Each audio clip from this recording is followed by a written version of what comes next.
Hello everyone, good evening. Welcome to Sociology Analytica. I am Pooja Prasanna, your sociology faculty. I'm very excited to start this initiative. I hope you all are excited too. Before going to the discussion video, let me just quickly brief about this initiative. It's a daily answer writing program wherein I'll be posting one question every day at 9 o'clock in the morning and in Insight's website, and the discussion video of the same question will be posted on YouTube. Okay. Anyway, so let's just start with the video. So before I start with the question, so let me just briefly give you about the framework, how to write an answer. Okay. So like any other UPSC questions, so even the sociology answers are not so different. The answer writing format is pretty much similar, just like any other mains answer. Okay, so it has three sections. That is, every answer need three sections. So you have to start with introduction. First you need to give introduction, and then you have to go to the next section, that is body of the answer, and then finally you have to write a conclusion. See, these three sections are extremely important. You have to maintain this particular format. Okay, so let me just tell you how to write a introduction. Okay, see, the introduction should always have a paragraph format. Okay, introduction should always have a paragraph format, and it should not be more than 3 to 4 lines. Let me tell you this, the introductory para should not be more than 3 to 4 lines. And in case if your paragraph is going beyond 6 lines, let's say 5 to 6 lines, what you have to do is please cut short that, or cut short into 2 different para. Because the moment you write 6-line para, 7-line para, evaluator immediately will not feel good, and high possibility that he will reduce some marks. Okay, make sure to keep 3 to 4 lines in a single para. Okay, and now coming to the question that what should we address in introductory para. Okay, see, let's just simply let me just take one question, that is, what is phenomenology? Okay, what is phenomenology? So a question is a similar question is there. So what you have to write in introduction is the introduction should always focus on the keyword. Okay, let any keyword be there, phenomenology, ethnomethodology, functionalism, Durkheim, doesn't matter. So always just choose what is the keyword and try to write a introductory para on this particular keyword. Okay, so you can write a simple definition. Okay, you can write a generalized definition, or you can also write a definition given by some thinker. Okay, what you can do is you can write a definition, and you can also write a generalized definition, or you can write a definition given by some thinker. You can add some quotes. Okay, you can add some quotes, anything is fine. But let me tell you one more thing. In case if you are writing a definition given by thinkers, or in case if you are adding a quote, make sure that it is very much close to whatever the thinker has told. So this you should keep in mind. Understood? Now let's go to the body part. Okay, now let's go to the next part, that is body of the answer. The body of answer, many students have a doubt that whether should we write in a point format or whether should we write in a paragraph format. Okay, point wise or paragraph wise. See, both are completely okay in sociology. You can write point wise or paragraph wise. So you can take any format. Okay, if it is a 10 marker question, usually, okay, if you are starting with point wise and end with point wise only. If it is 20 marker, you will have 4 sides. You can go both point wise as well as paragraph wise also. There is nothing wrong in choosing whatever, because most of them tend to think that, okay, this particular topper has written only in point wise, I'll also write in point wise, or this particular topper has written in paragraph, I'll also write. No, you have your own style. And in a span of 20 question, you can write some in point wise, some in para, or in the same question you can go both point wise as well as paragraph format also. There's nothing wrong in that. And one important thing what you have to add is thinker's perspective. Okay, the next thing is you have to add thinker's perspective in your answer. Okay, if you do not add thinkers in your answer, that is in the body part of your answer, high possibility that you won't be getting marks. Suppose let's say you have written everything, but then you have not added thinkers. So what happens is, let's say you would be getting 5 marks, but now instead of 5 marks, high possibility you will get just 2 marks, or sometimes if the evaluator is liberal enough, he may give 3 marks, but not more than that. Because see, in sociology we will be studying a very general topics like caste system, politics, economy, etc. These are the same topics which are there in your GS also. So if you don't put thinker's perspective, and if you just randomly write in a generalized format, it will look like a GS answer. And in order to make this general topic as sociology answer, what you need to do is you need to add thinker's perspective. Please remember this well, because most of my students, they say that ma'am, we did well, but then we are not getting marks. The reason why you're not getting marks is because you're not writing thinker's perspective. And also remember one more thing in answer. So let the question be anything, try to write from different perspective. For example, one thing something from Marx perspective, other thing from functional perspective, okay, interpretative perspective. Like, try to have a very different view. This will actually enhance your answer also, and also it will enhance your marks, because evaluator will feel that okay, this person knows in a broader perspective, so high possibility you will get a high marks. So see, in the case of getting 5 marks, if you add a broader perspective, high possibility that it will bump your answer and you will get 5.5 to 6 marks. So this is this half marks to 1 marks, whatever you are getting extra, this is the one which will be giving you a rank. Okay, now the last part is the conclusion part. Okay, the last is the conclusion part. So in conclusion, what should we write? And I have observed a lot of students struggle with conclusion. What to write conclusion? They will write introduction, they will write the body part, but then they struggle to write conclusion part. See, conclusion is actually very simple. What you have to do is, you have to again focus on the question itself. What has been asked in question, and your conclusion should be a very simple line. Okay, do not write a very big paragraph for conclusion. No, not at all required. Just write 2 to 3 lines of conclusion. It is more than sufficient. Understand? It should be your justification for like whatever you have written. So I have justified so and so. So this is so and so, whatever it is. So just write a simple justification conclusion at the end. This is more than sufficient. See, and also I'll tell you one more thing. Please keep your English. Please keep your English. You might know a better English, you might know all those things actually really doesn't matter in sociology. What matter in sociology is your sociological keywords. Okay, if you don't know good English, that is totally fine, but what you need to know is sociological keywords. Okay, in your answer, please include as many keywords as you can. Okay, sociological, let me just give you a example, keywords like sociological imagination, social consciousness. Okay, so many keywords are there. Like when you study, you will know what are keywords. So please try to add as many keywords as you can. Even if your English is simple, that is totally fine. And also maintain a simple English, that will be more than sufficient. Okay, I hope you have understood the format of how to write sociology answer.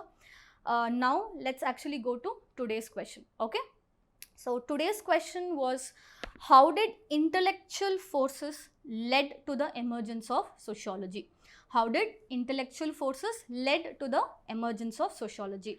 So the word is discuss. Okay, the word is discuss. It's a 10 marker question. See, it's a 10 marker question. That means you have to write not more than 150 words. Okay, not more than 150 words. And also a lot of students, what happens is, in sociology, it's not like students don't know the content. Students know the content because the topics are so simple. Students will be knowing the content. But the key is to know what to write and what not to write.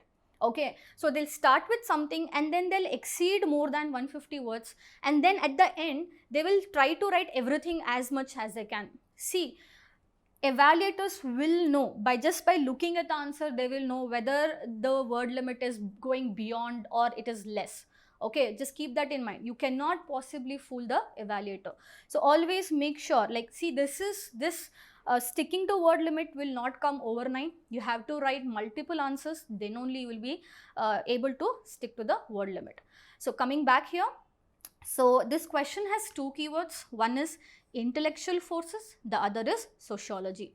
So what they're asking is how intellectual forces helped in the emergence of sociology. So here I'm taking sociology as a keyword because this is the main thing, that is how did sociology emerge. Using what? Using intellectual forces. So what I'm going to do is I'm going to take sociology as keyword and I'll start my introduction para with this keyword. So what I'm going to do? I'm going to write a definition of sociology. Did you all understand what you have to do? Select the keyword and then write a definition of that keyword. So I have picked few definitions as this is the first class, question. So I'm going to go little in detail so that you will know what to write and what not to write. Okay. See, you can, as I said, you can write two type of definition. One, it can be a generalized definition. The second is something which is given by a thinker. So I have taken two. One is generalized definition, that is sociology is a systematic and scientific study of human behavior, social groups and society. Okay, it's a very generalized. So nobody has given, so you can write. So even see what is the positive about writing a generalized definition is that in case if you want to add something else, you can add social institution.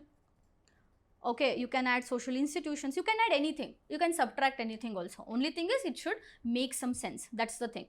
Okay, and what I'm going to do is, see, along with this generalized definition, what I tell you is, in order to get a good marks, at least to get more half marks more, what you do is write one more definition below the first para, that is something given by a sociological thinker. Okay, see again, ma'am, which definition to take?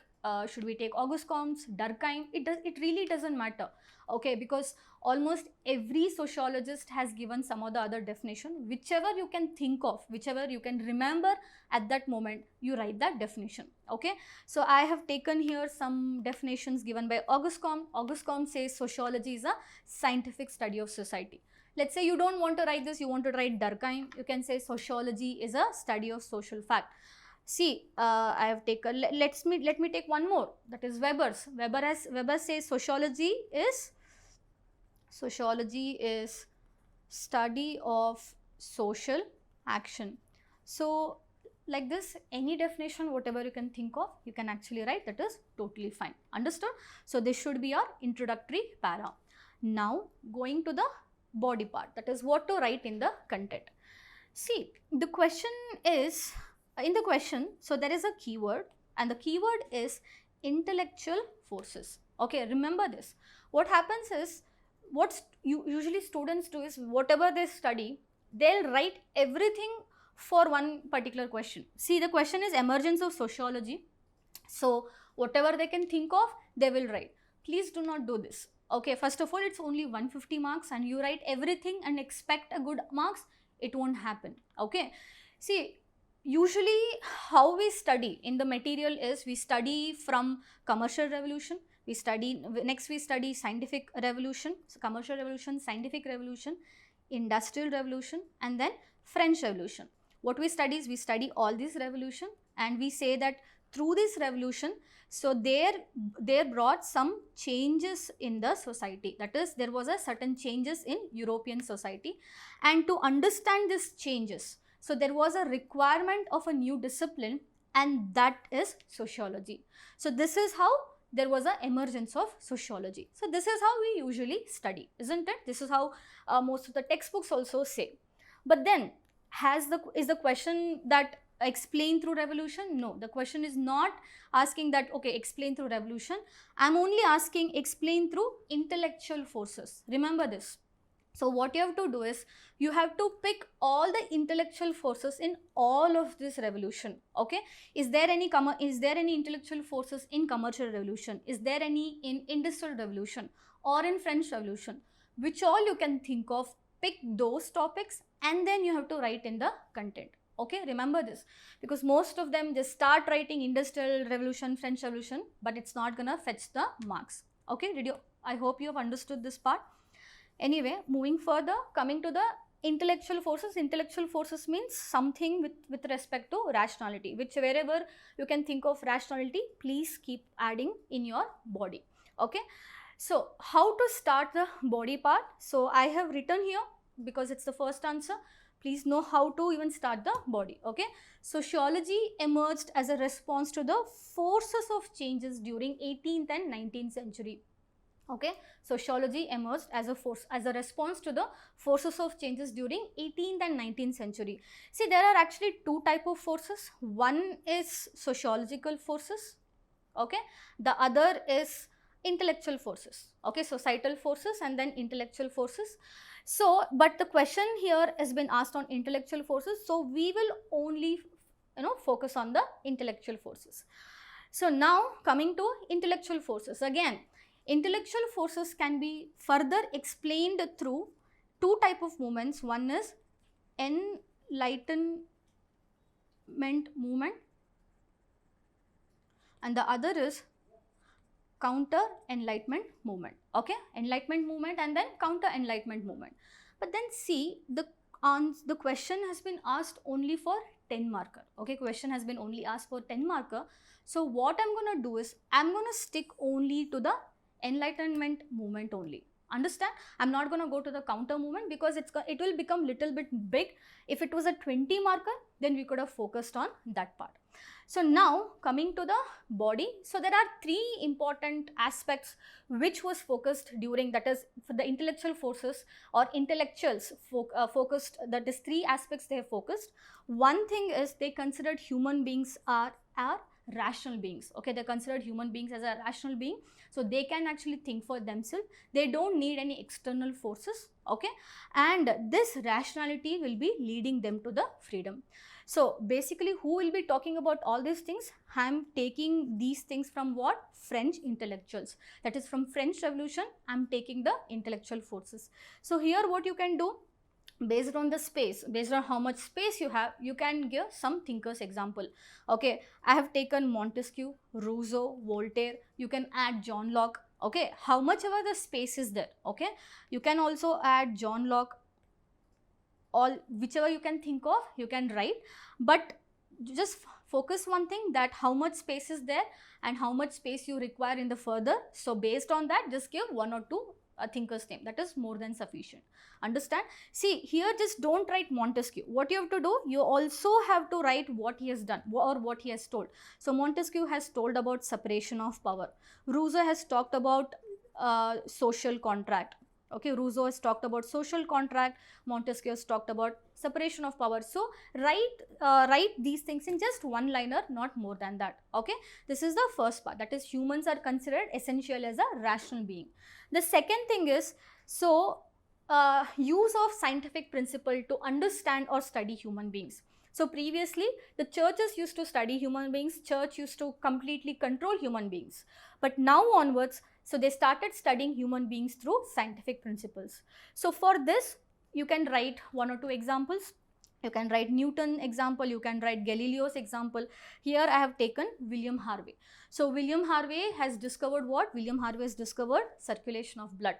So through this, see, and also I'll tell you one thing, the reason why I took circulation of blood is because, see, through circulation of blood, he actually told the world that there is interconnectedness and interdependence. Interconnected and interdependence. What is interconnected and interdependence? That is basically every body part or every nerve and veins, they are interconnected, isn't it? If there is a damage to one nerve, then the whole nervous system will be damaged, isn't it? So they are interconnected and also they are interdependent, isn't it? So in your whole body part, it's interdependent. Your heart needs your brain, your brain needs kidney, so everything is interdependent. So this particular thing again, so this was actually in so these concepts influenced our sociology. So what you have to do is, see, after writing this William Harvey circulation of blood, what you have to do is, this particular circulation of blood influenced our sociologists. So after writing this, please at least write 1 or 2 sociologists who got influenced by this circulation of blood. Okay, so you can write Spencer or Auguste Comte or Durkheim, because all of them believe that there is a, even society is also interconnected. Okay, just like our body part is interconnected and interdependent on each other, similar way society is also interconnected and interdependent on each other. For example, your family needs religion. Religion is connected with politics. Politics is connected with economy. So if one thing collapses, let's say politics collapse in the country, the whole country will collapse. Or if economy collapse in country, the whole country will collapse. Understand? So all these three thinkers, so they also believed in what? Interconnectedness and interdependence. Understood? The next point is human beings. The next point is human beings are capable of attaining perfection. Okay, human beings are capable of attaining perfection. That is, see, this particular concept has been inspired by whom? By Charles Darwin. Okay, Charles Darwin gave the concept of survival of fittest as well as evolution. Survival of fittest means what? Whosoever can adapt to the changes, so they will survive, and whosoever cannot adapt, they will perish from the society. So in a similar way, which any social institutions, rituals, norms, anything to that matter, whichever cannot survive, they will actually perish. Whichever survives, whichever can maintain, they will actually sustain in the society. So if something is sustaining, that means what? It is for the betterment of the society. Understand? In a similar way, they also, so they even sociologists also believe that human beings are capable of attaining perfection. In a similar way, society is also capable of attaining the perfection. Did you understand this? So through this, they were also inspired by the concept of evolution. That is the way, so the Charles Darwin gives monkey to man. That is, in his evolutionary theory, he gives the concept of monkey to man, evolution. So this was again inspired by the early thinkers like Durkheim, Marx, Spencer, as well as Auguste Comte. So they also believed in a evolutionary theory. Understood? So what you have to do is, you have to write how the intellectual forces were there and how it influenced our sociologists, and how by getting inspired, what theory in return they have given. So if you write this much, this is more than sufficient. See, for this you can either take Durkheim or Comte or Spencer, anybody to that matter. So let me just explain you through Comte. What did Comte say? That is, for evolution, he say society has evolved in 3 different phases. What are the 3 different phases? Society started with theological phase, and then it shifted to metaphysical phase, and then finally what he says, society reaches the perfection. What is the perfection state according to Auguste Comte? It is the positivistic phase. Understand? So if you write one example of how sociologists got inspired, so this is more than sufficient. Understood? What should be in the body? So it's a 10-marker question. These 3 points along with the early thinkers and sociological thinkers, this is more than sufficient to write. Okay. Now moving on to the conclusion part. Let me just erase all this. So moving on to the conclusion part. As I said, keep conclusion very simple, do not complicate it. So what I've written is, thus the social conditions created necessary conditions, intellectual forces facilitated the emergence of distinctive discipline, that is sociology. So what does that mean? Social forces were there, some changes were kept happening in the society, but then intellectual forces helped further, facilitated further in the emergence of sociology. Did you understand this? So keep everything simple, but put the whatever the necessary points. Understood?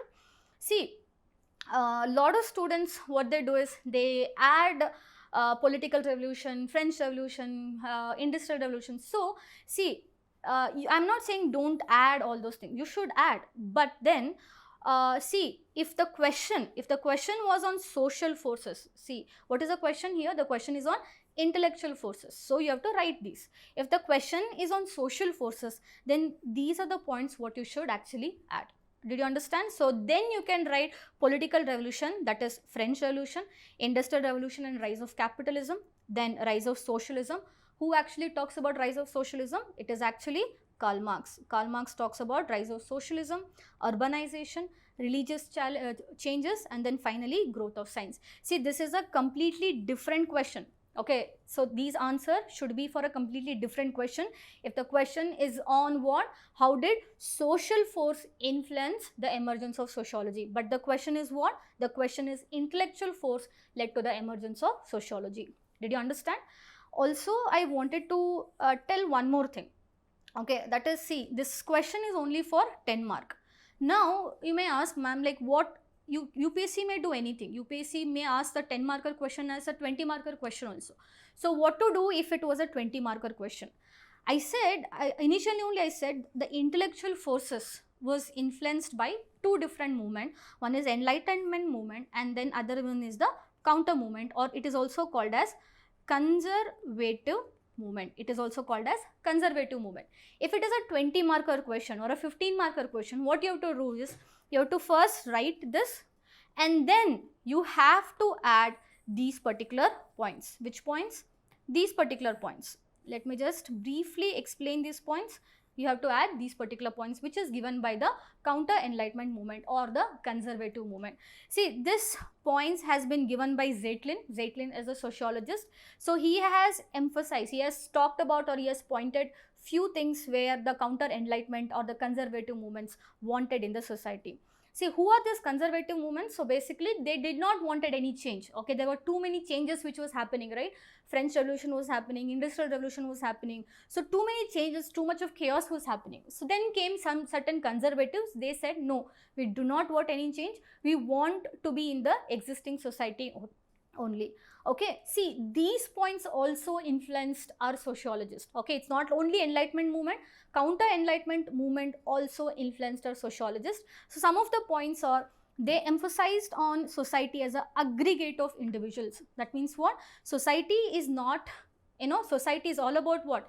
Collection of individuals. Without individuals, society will not be there. Okay, and they also believed individuals to be passive individuals. That means what? So basically society, so whatever society tells, the individuals has to just agree on to it.